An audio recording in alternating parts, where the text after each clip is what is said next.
Welcome to The Foundry by Forge College. In our last lesson, we taught an AI agent how to put together the instructions to move digital assets on the Solana network. But giving an autonomous program direct access to your digital wallet is like handing a highly caffeinated robot intern a limitless corporate credit card.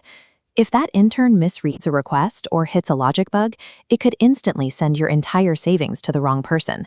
Because this happens on a blockchain, those mistakes can't be undone. So before we let this enthusiastic agent interact with decentralized finance, we need to build a strict pipeline of automated safety guardrails. These checks ensure the agent follows your rules every single time. By setting these boundaries now, we turn a risky script into a tool we actually trust. This diagram shows a transaction assembly line. The core idea is simple. Every safety check must happen before the agent ever signs and sends the transaction. The first checkpoint is pre-execution validation. Think of this like a strict bouncer on a club, evaluating the details of every single request. For example, the bouncer checks if a transfer amount is too high, or if the destination address is written in a format that doesn't make sense. If the request is broken, the bouncer pushes it off the line. This step stops incorrectly formatted or excessively risky requests from ever being sent to the network. But even a valid request can become dangerous if the agent tries to do it 1,000 times a second. That's where rate limiting comes in. It acts like an hourglass that only lets a few requests through at a time. This prevents the agent from accidentally spamming the network or draining a wallet through thousands of tiny transactions. Validation checks the quality of the action, while rate limiting controls the quantity. Together, they make sure a small mistake doesn't become a massive problem. Sometimes, a transaction is so large or unusual that simple math isn't enough to prove it safe. For those high-risk moments, we use a human-in-the-loop flow.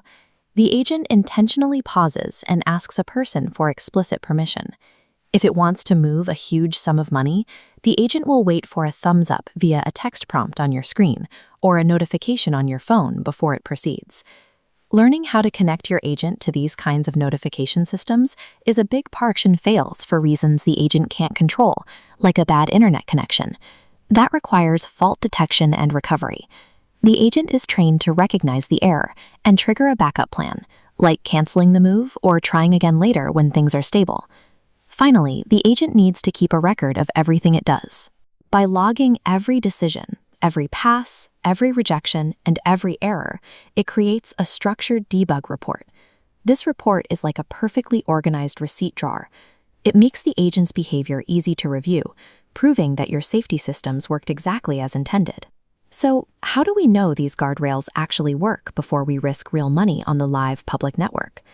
We use fault injection tests.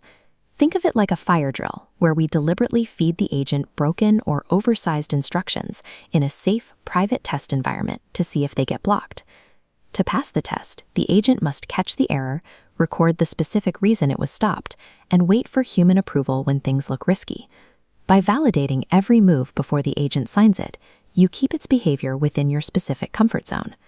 To learn more about building safe autonomous systems and to explore our other Web3 resources, visit forge.com.